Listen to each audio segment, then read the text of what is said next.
So, for the spiritual reflection today for Deborah's Tree, I wanted to continue on with the series that I've been doing from the book of Revelation. And so today we're in chapter 7. And the particular verse that kind of got my attention was verse 14. These are the ones who have come out of the great tribulation. They've washed their robes and made them white in the blood of the Lamb. I'd say that's a pretty well-known quote, especially about being washed or redeemed in the blood of the Lamb.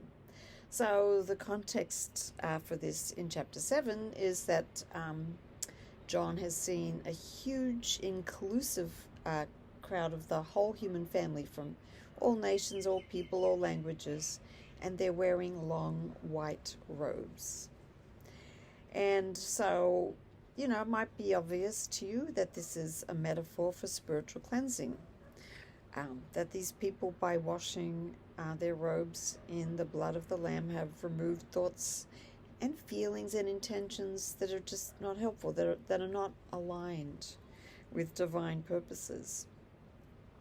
Actually, if you look back in the Bible before the book of Revelation, this sort of metaphor is used quite often about being washed clean.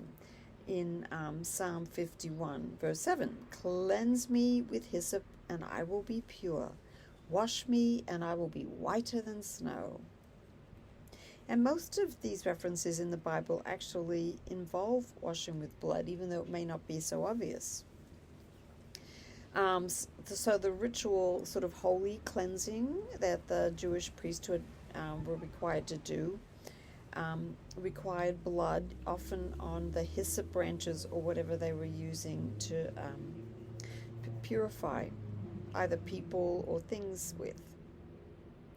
And so when the Hebrew scriptures reference spiritual washing like that, to Jewish readers, it would immediately imply the use of blood.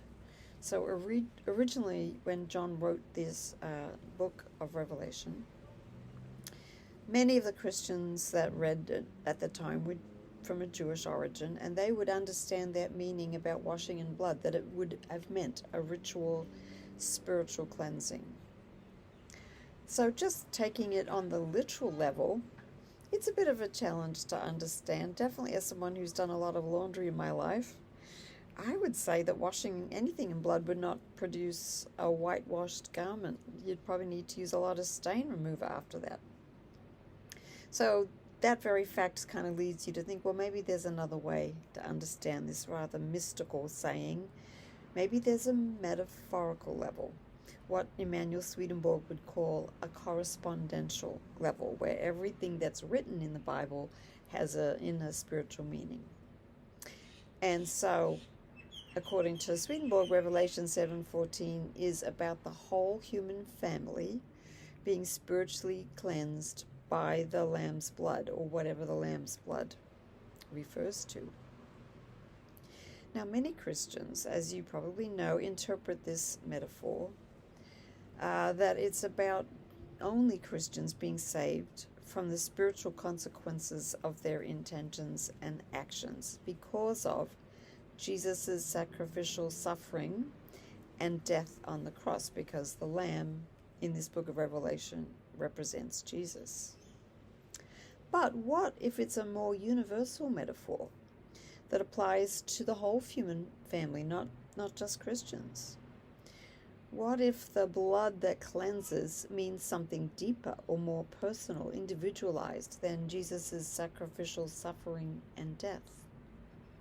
What if it means that the whole human family can be spiritually cleansed by whatever the Lamb's blood stands for? So, as always, I turn to Emanuel Swedenborg, maybe to understand what the deeper meaning in this biblical passage might be. And he wrote that the people whose robes have become white in the blood of the Lamb refers to all people, everyone in the human family, who've gone through spiritual struggles and who've had their religious beliefs cleansed from false beliefs.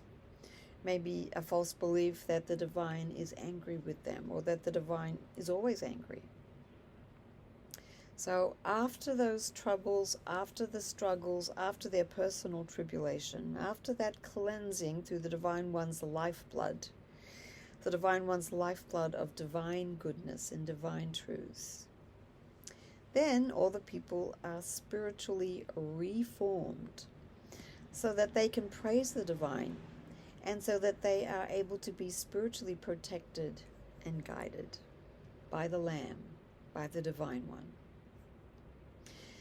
So this process of being cleansed in spirit and wearing robes that have been made white in the blood of the Lamb is actually, according to Swedenborgian theology, a process that's open and available to all of us, here and now, you and me and everyone.